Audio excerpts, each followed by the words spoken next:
Si les Français peuvent être reconnaissants à De Gaulle d'avoir, en refusant la défaite, sauvé l'honneur et le prestige de notre pays, ils ne doivent pas oublier ce que dans son sacrifice, le maréchal a épargné de souffrance à ceux qui demeuraient en France ont pendant 4 années maintenu la vie dans le pays.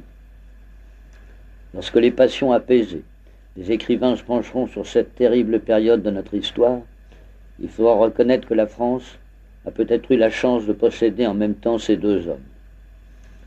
Si De Gaulle fut un être prestigieux qui porta très haut le drapeau de la France, tant pendant la guerre que durant les années où il resta au pouvoir, il a par son orgueil et par rancune envers celui qui avait été son chef terni son auréole.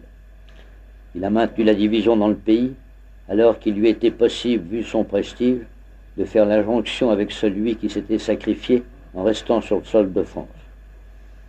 Lorsqu'en mai 1945, après la défaite allemande, le maréchal revint de Sigmaringen, où il était retenu prisonnier, De Gaulle ne s'opposa pas à sa mise en jugement et à la suite d'un procès ignoble à sa condamnation à mort. J'ai toujours dans mon portefeuille la déclaration que fit le maréchal à l'issue de ce procès, au cours duquel il ne daigna jamais répondre à ses accusateurs. Cette déclaration, la voici. Au cours de ce procès, j'ai gardé le silence. Après avoir expliqué au peuple français les raisons de mon attitude, ma pensée, ma seule pensée, a été de rester avec lui sur le sol de France pour tenter de le protéger et d'atténuer ses souffrances. Quoi qu'il arrive, il ne l'oubliera pas. Il sait que je l'ai défendu comme j'ai défendu Verdun. Messieurs les juges, ma vie et ma liberté sont entre vos mains, mais mon honneur, c'est à la patrie que je le confie. Disposez de moi selon vos consciences, la mienne ne me reproche rien, car au cours d'une vie déjà longue et parvenue par mon âge au seuil de la mort, j'affirme que je n'ai jamais eu d'autre ambition que de servir la France.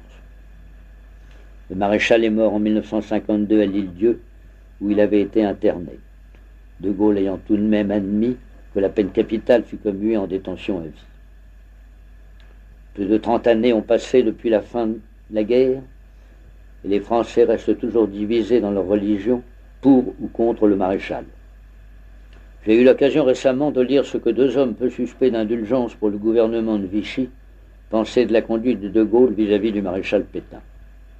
Herriot, le vieux radical socialiste, considérait que De Gaulle avait commis une lourde erreur. Quant à Winston Churchill, à qui l'on demandait un jour ce qu'il aurait fait à sa place, il répondait « J'aurais pris le maréchal par la main et avec lui j'aurais remonté les Champs-Élysées ».